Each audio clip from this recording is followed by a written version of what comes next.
Fewer than 4 in 10 Americans could handle an unexpected $1,000 expense such as a medical bill or car repair, according to Bankrate.com. That comes after the federal government has seeded the economy with trillions in stimulus funding, ranging from stimulus payments to extra unemployment aid. Without that help, it's likely that U.S. households would be in worse shape.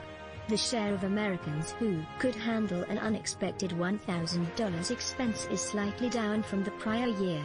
39% in the most recent survey compared with 41% a year earlier. The survey of more than 1,000 people in mid-December found Americans in the spring and summer of 2020 were able to set aside money in their savings accounts and pay down debt thanks to the financial boost from the Coronavirus Aid, Relief, and Economic Security Act, or the CARES Act.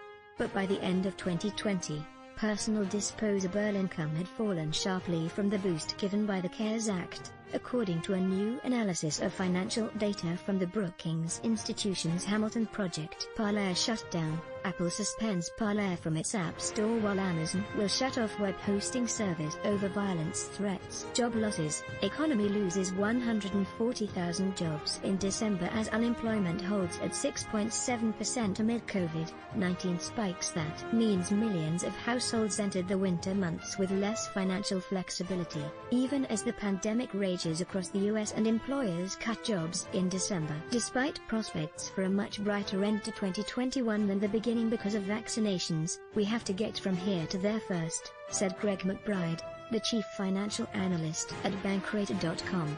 There will be a lot of economic weakness and financial hardship before then. Already, there are signs of rising hardship among some households. About 90 million adults, or almost 4 in 10, reported it was somewhat or very difficult for their households to pay their usual expenses in the last 7 days, according to a new Center on Budget and Policy Priorities analysis of census data from mid-December. That represents a rise of 13 million adults since late August, the think tank said. It's clear households were beginning to run on fumes by the end of the fall, said Wendy Adelberg, the director of the Hamilton Project. That's one of the reasons why economists like me were screaming and yelling for Congress to do more.